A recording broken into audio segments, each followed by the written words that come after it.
In a quiet corner of the world, there's a man, just like any other man, who carries the weight of a family on his shoulders.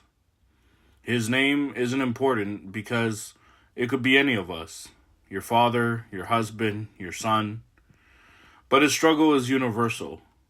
If he's the breadwinner and you find him at home all the time, that could be a problem.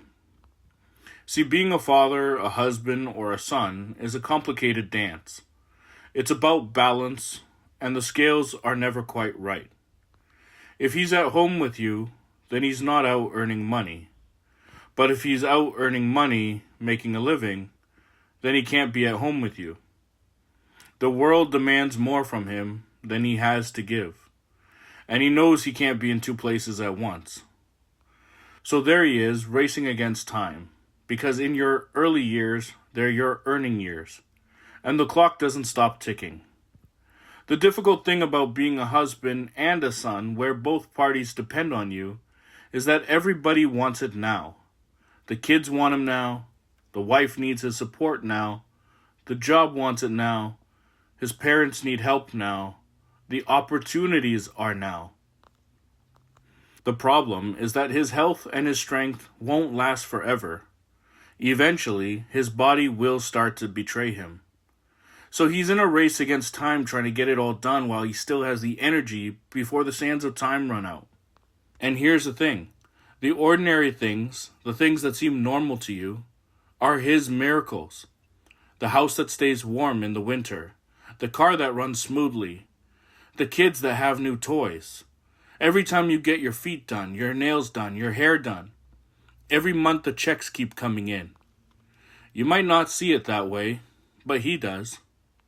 Your normal were your husband or your son's miracles. The sink is leaking, why don't you fix it? But he's not a plumber.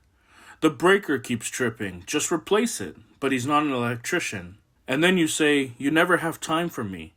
He feels sorry, but he was working, he was gone, he was hustling, he was negotiating. He was trying to make sure his parents could retire one day. He was trying to make sure they didn't foreclose on the house. He was trying to make sure his life insurance was paid. God forbid anything happened. It's his last chance to take care of you. Then he finally comes home, tired and worn out, just wanting a moment to sit down with you and maybe watch some TV. But his eyes start to close and he falls asleep, because he's been hard at the daily grind, making sure everything is just right. And you might say, this is the husband I get. Is this all the time you have left for me? But he doesn't have any more to give. He gave it all during the day, and he gave it for you. To the young men listening, I say this. Your strength is a short window. There will come a time when your body won't do what it used to, and it will come faster than you think, sooner than you expect. You won't be able to go to work tired and still function, where you can still get everything done and you don't fall asleep on the highway driving home because you are unaware that you've been awake for 24 hours. So when you feel like he's not around enough, remember that he's not avoiding you because he doesn't care.